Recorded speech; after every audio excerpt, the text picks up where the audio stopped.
We are thrilled that Secretary Clinton is back with us today.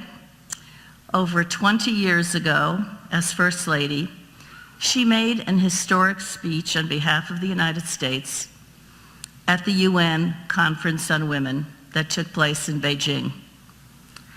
She said then that it is no longer acceptable to discuss women's rights as separate from human rights, and went on to pronounce words that would echo around the world.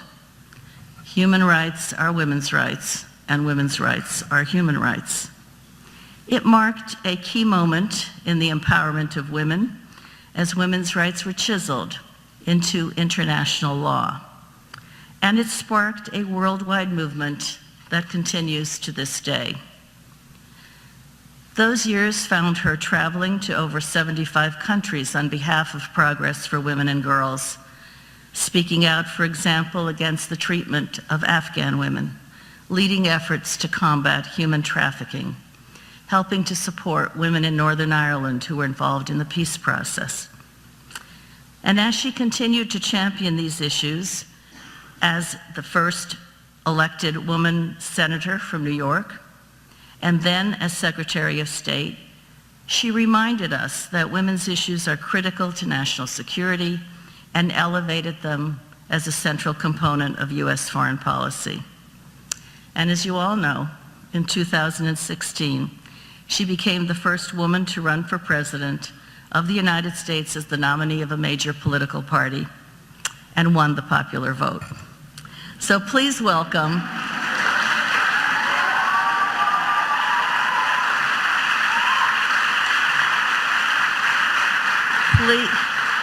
Please welcome the honorary founding chair of the Georgetown Institute for Women, Peace, and Security, Secretary Hillary Rodham Clinton.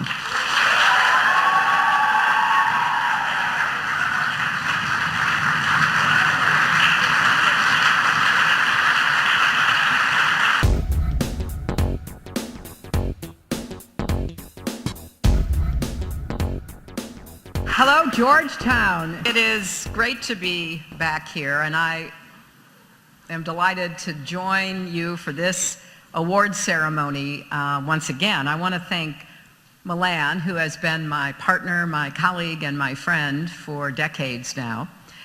There's an old expression you've probably heard, if you want something done, ask a busy woman. Well, I have to say that is Ambassador Milan Verveer summed up very well. The Institute for Women, Peace, and Security is a testament to her vision as well as her sheer determination to make that vision a reality. I also want to thank President DeGioia.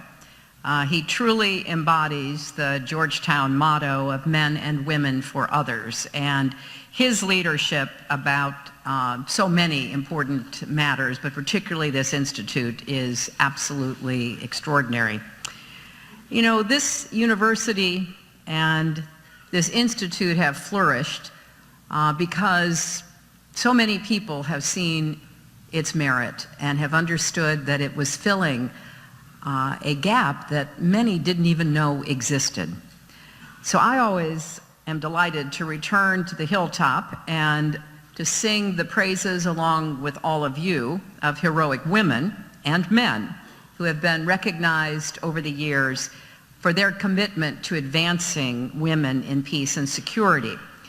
So be prepared to be humbled, inspired, and energized. They are particularly relevant this year when the steady drumbeat of women speaking out about their own experiences has never been stronger. I think this is a watershed moment and a powerful reminder of how important it is to make sure that women have a place at any table where decisions are made, from the C-suite to media to government to the peace table, everywhere. We can all do a better job of making this a priority every day. And as Americans, standing up for human rights and against injustice around the world is vital. I would argue it is part of the American DNA. It is also, however, important to be clear-eyed about the challenges we face in our own country. That's true whether we are grappling with endemic harassment and assault, threats to women's health and reproductive rights, or pay disparities and other persistent inequities in our own economy. But no one should ever underestimate the power of women and girls not only to improve their own lives, but to help lift up families, communities, and entire nations. The extraordinary courage and resilience of women and girls in the face of vast inequity and injustice is humbling. I've listened to girls as young as 12 argue forcefully and passionately against child marriage. I've met activists who risk their own safety to speak out against honor killings.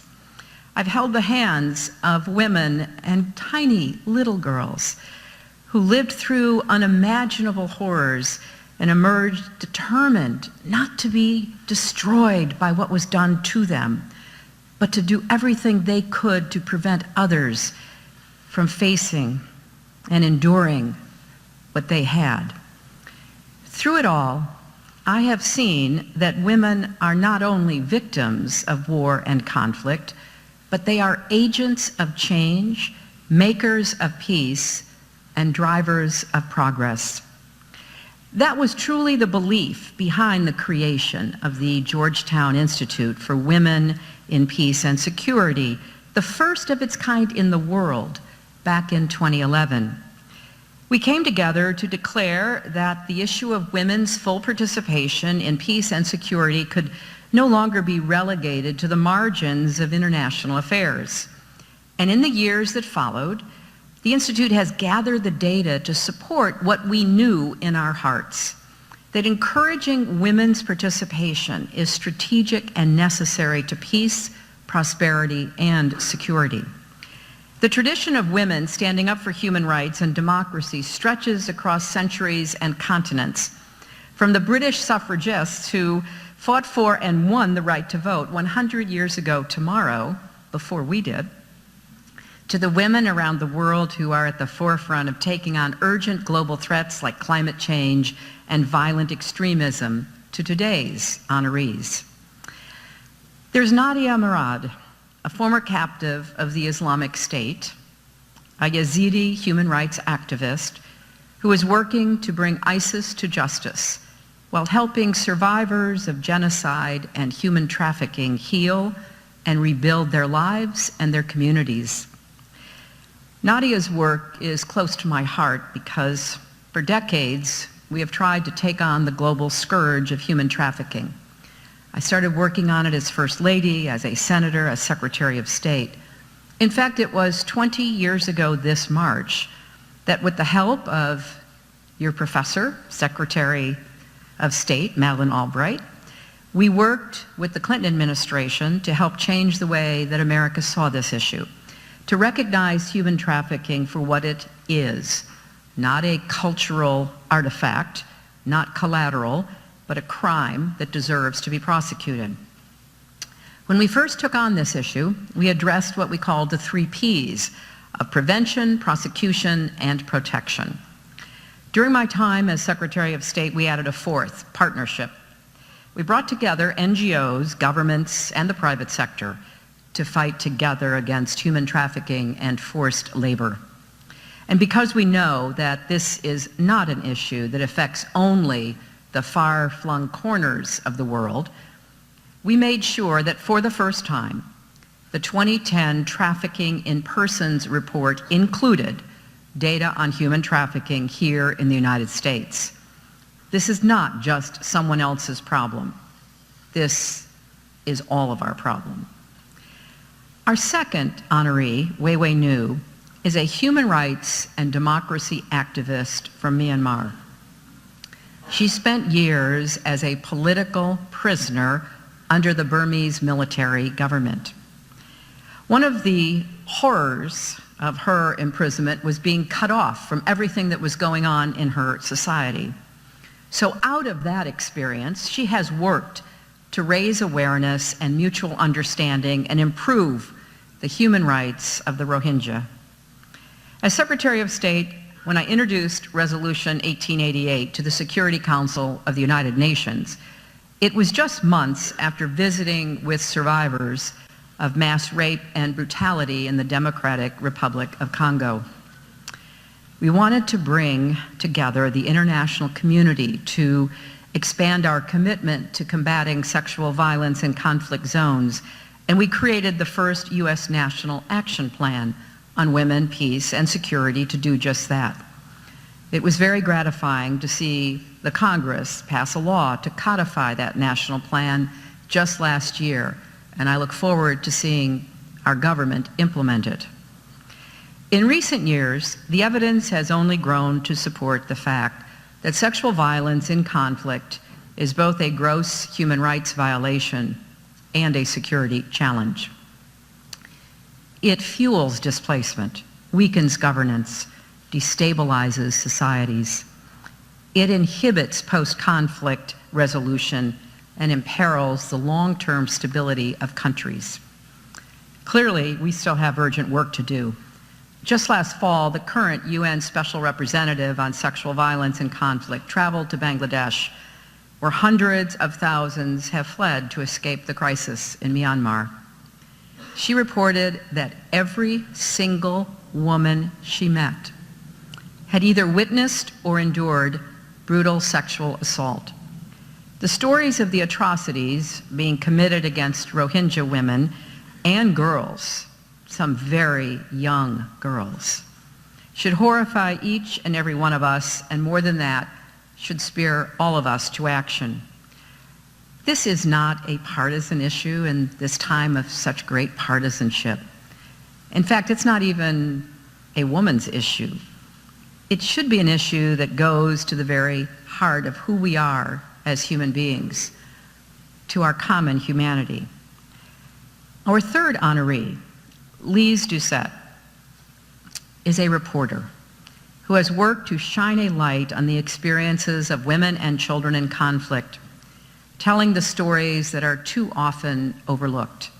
She has reported from some of the most important and dangerous areas in the world, and done so with courage, compassion, and clarity. Good reporting is not only compelling and enlightening, it is absolutely essential. I still believe in truth, evidence, facts. There is no such thing as alternative reality. And we have to make sure that we don't try to live in it or let anybody else push us to live in it either.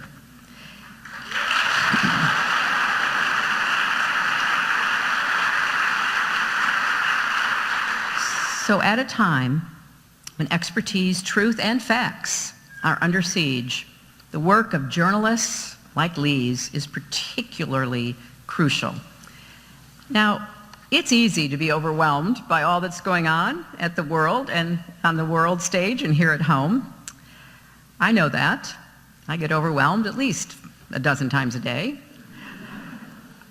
I've spent the last year traveling the country, meeting people at signings for my book and other events, listening to what's on their minds. And I've been asked more times than I can count, what can we do? Now, one answer is clear. Advancing the rights, opportunities, and full participation of women and girls is the great unfinished business of the 21st century.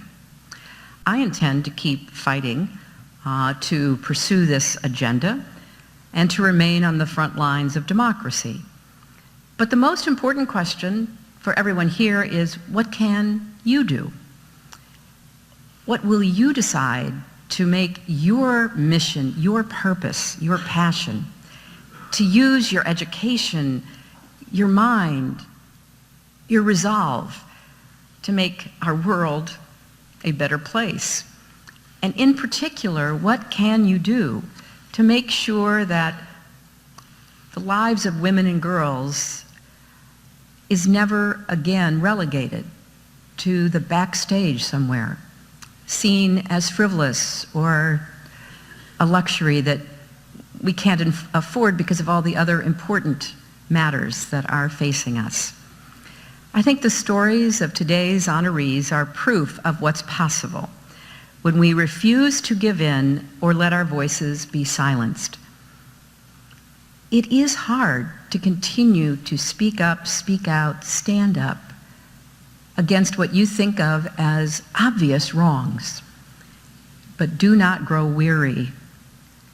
Bring a sustained commitment. Think of these honorees. Don't get discouraged. Draw hope and inspiration from each of them, and leave here today with a renewed commitment to making your own mark on the world. I know that's what we need more than ever, and I'm very confident that this university, the students, and all of you here today can really make a difference. Thank you all very much.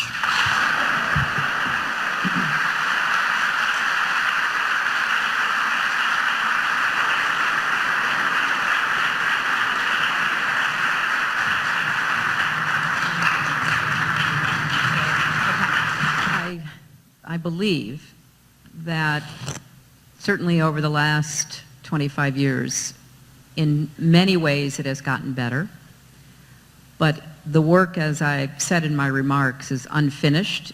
And then when we meet young women like Nadia and Weiwei, we understand even more viscerally how that work has to remain at the forefront of our efforts.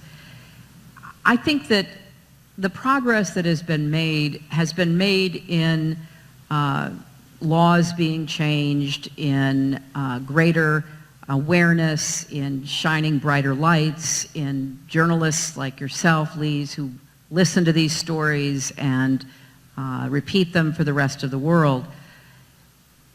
So I would say it's gotten better, but we're at a inflection point where I fear it could begin to deteriorate and become worse again. When you listen to Nadia's story, you realize the importance of law, the rule of law, due process, judicial systems, international organizations that have to be sustained and supported to set standards and hold people accountable and serve as places of recourse for the Nadias of the world. And when you listen to Weiwei, you hear about her father. We need people in all walks of life to stand up and speak out, but also to demonstrate, to live tolerance and respect for human dignity and our common humanity. I think we're at this point where there's a premium on top-down authority, where there seems to be a global turning away from international organizations, from the rule of law, and the United States is not playing the role that historically we have played, which is such a critical role. I've talked to scores and scores, maybe hundreds and hundreds of people by now who spent time in prison in the former Soviet Union, behind the Iron Curtain, in China, in other places, not just the current hotspots and conflicts. And almost to a person, they've said how important it was when the American president or the American Secretary of State or the American First Lady or the American anyone spoke out about the importance of justice and treating people with the kind of care and appropriateness that was called for. If you don't have that echo in your ear, if you're not afraid of being called out and held up as not caring or even being indifferent and rejecting these fundamental principles of human rights and the institutions that support them, and being a real beacon for those who are under the whip and the gun to look to, we begin to lose balance. And I am worried about that. So I see an upward trajectory. But I don't want us to plateau. I don't want us to grow tired or feel like it's none of our business anymore, because we have to support not just individuals like Nadia and Weiwei and yourself, because of the important role that journalists must play in speaking truth to power, but that we've got to do more to reestablish America's voice in this arena. Look, I think that you're right to raise that, because it's not just the issues that we're talking about here in places like Iraq or Myanmar, so many others. We have to protect and nurture the progress that's been made over the last 100+ years.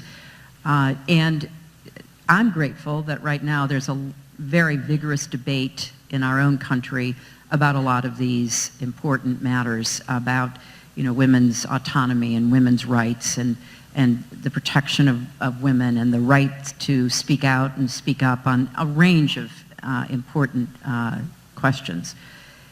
But I also feel like there's a little bit of a pushback and a backlash going on here too. And I think it's important that we, just as we need to stand up and speak out for women and girls elsewhere, we need to do the same here, within the framework of democracy, the rule of law, and all that goes with it. So we have our work cut out for us. We don't celebrate our 100th anniversary for 2 years. You were there before. Look, endemic misogyny and sexism is still a problem. It is not only blatant in many ways, it's also attitudinal, and it suppresses a lot of the opportunities and the potential of women, particularly young women. So our work isn't finished here either. It may not appear to be or even feel like it's as urgent, although I would argue that comparatively it is, as we hear about the problems facing the Rohingya and other ethnic groups in Myanmar, or what happened to the Yazidis and others whose lives were totally just assaulted and in many cases destroyed by ISIS. But we should find common cause here. You know, fighting for human rights and women's rights and justice and equality should be one of the common endeavors that brings us together, regardless of what society, country, ethnic, religious, tribal, nationalist group we may be part of. And again, I think the United States has a particular responsibility to help to lead that. I mean, do not discount the importance of personal support and interest, encouragement, action. That sounds simplistic, but it's probably the most profound thing you can do in helping women and girls be given the support, the kind of tools that they need, the confidence that is often necessary, the resilience, which is essential. And also, if you're interested in these issues beyond the personal, there are so many ways to serve. There are all kinds of NGOs and nonprofits and government organizations. You heard Nadia mention the UN, the important work of trying to bring ISIS and the leaders of ISIS to justice is work that never ends and needs willing hands, especially people with the education you're receiving at the Foreign Service School. I think also politically, voting for people who care about these issues and taking a hard look at your own really personal views. I mean, I think everyone has to purge themselves of prejudicial thoughts, of worries about who's on top and who isn't in the world as it is today. You heard Weiwei say, you know, being born into a minority is hard. It's hard everywhere. And if you find yourself in a role where you can speak out and speak up and not go along with either remaining silent or even chiming in about derogatory remarks about women and girls, and also minorities, but to focus on women and girls, you know, be that person. be that man who, doesn't let it go on, who stands up or speaks out, and use your voting power as a citizen in a democracy to also register your feelings about these issues. So there's a lot to be done, and if you go into business, make sure that women are paid equally and treated equally. I have a good friend who runs a huge tech company, and he runs this huge tech company. He's a wonderful guy. He's got 2 great daughters, and he kept hearing about how there was not equal pay for equal work, and he thought to himself, well, that can't possibly be true, in my company. And he actually launched a total analysis of comparing years of service, levels of education across his entire company, thousands of employees. And guess what? He found out it was absolutely true in his own company. And he was embarrassed and really surprised. And it wasn't that people were sitting around saying, well, okay, we have, 2 college graduates, they start off at the same, but, over the next 4 or 5 years, the young man's going to go better and he's going to do more and we're going to reward him. Or we've got 2 PhD computer scientists and after the same number of years, we're going to give the guy more chances. It wasn't that explicit. It was much more, just almost implied bias about women and women's roles and women's success. So there's just so many ways to be an ally and a friend and supporter of these causes here in this country and around the world. I do think that there needs to be more political pressure put on the current administration to get back into the Paris Agreement. And the fact that we are the only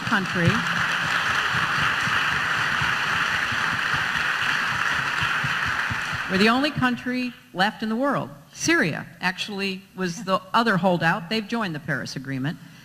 And I think that there's been so many issues that people are concerned about that it's easy to get spread so thin that we don't make a significant impact on the political calculations and thinking of the administration and Congress.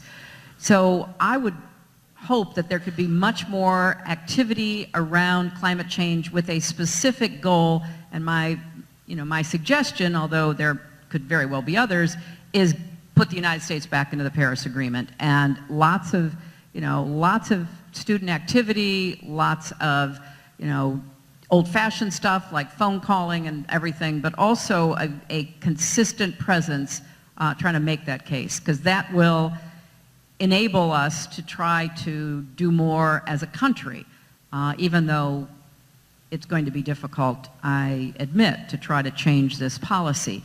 But I recently met with the UN official responsible for implementing the Paris Agreement, and she's optimistic about the work that's being done between other governments and not-for-profits and private businesses in our country. A lot of mayors and governors are stepping up.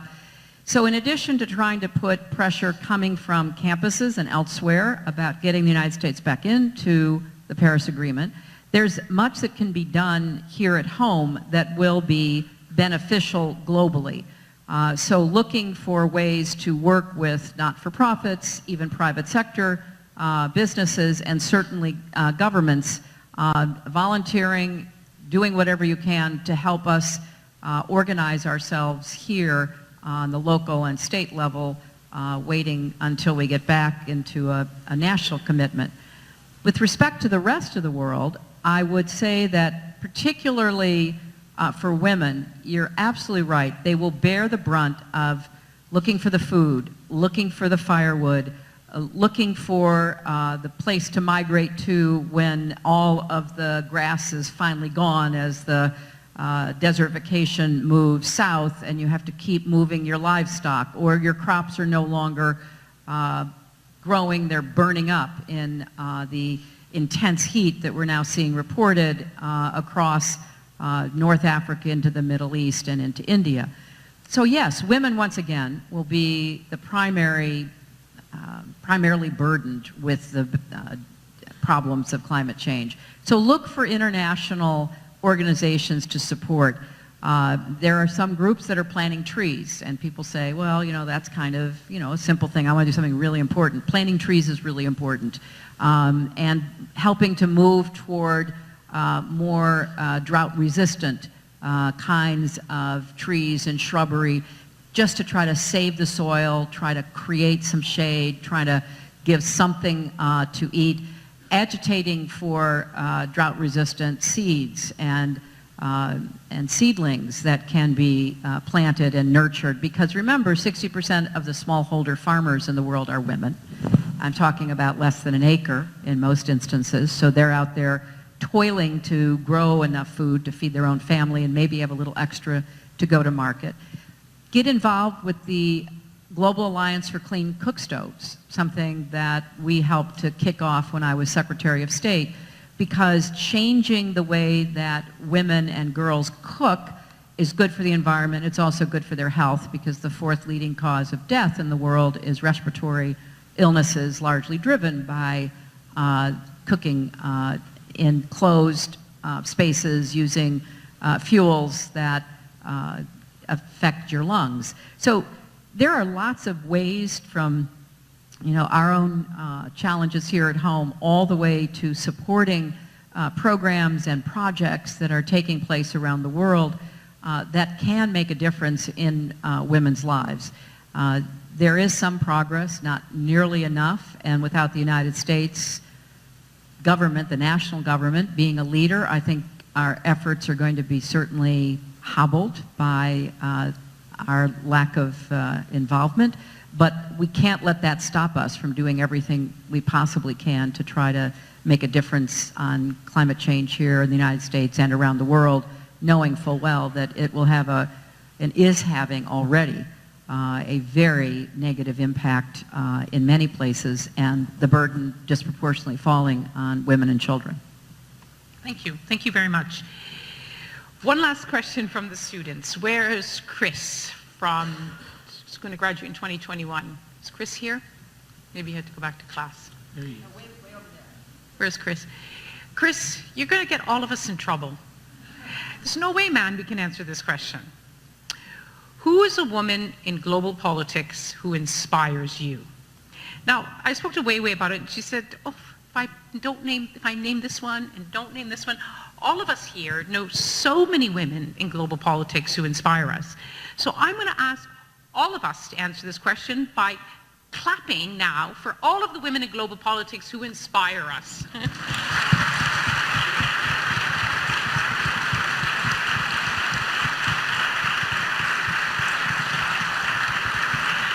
So Chris, you and Siddharth are going to get together, and you're going to go over those lessons under that tree that you plant, and you're going to come up with all of those women's issues you're going to understand.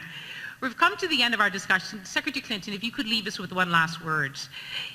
You talked about a backlash. How do you see this backlash against women's rights, and what can be done about it?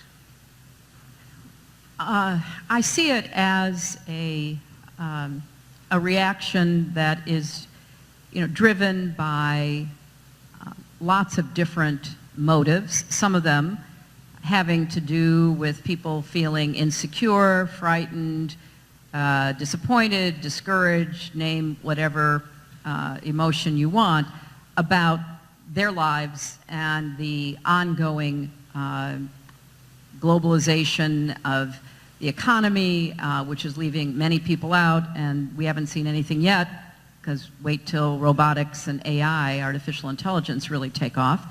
And so when people are insecure and anxious, they often defend against their own feelings by rejecting others. And that often happens with minorities, it happens with ethnicities, races, religions, and it also happens with respect to women.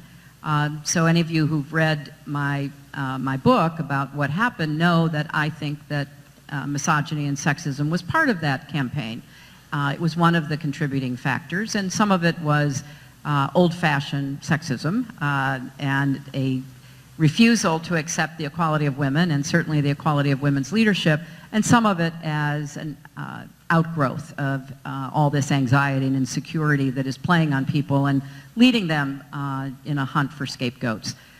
So we've got to deal with that here at home, and I think that comes through the ballot box. This is an election year, 2018 in the United States, so there's a lot that can be done to say, wait a minute, we're not going backwards when it comes to race and religion and sex and gay rights and all the rest of it. We're going to keep forward moving because we want an inclusive, tolerant society. And that includes everybody, not just some of us, but all of us.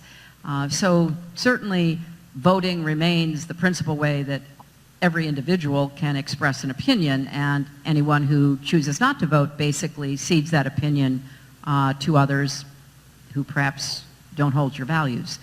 And then speaking up and speaking out against the backlash or against the atrocities being committed against women and girls elsewhere is critically important as well.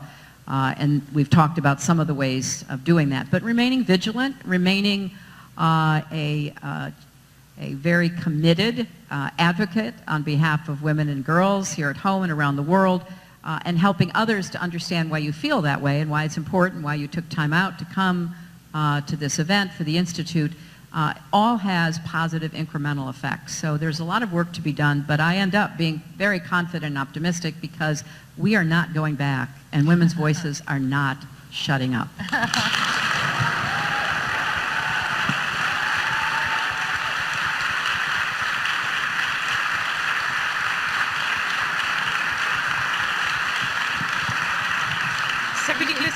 Secretary Clinton,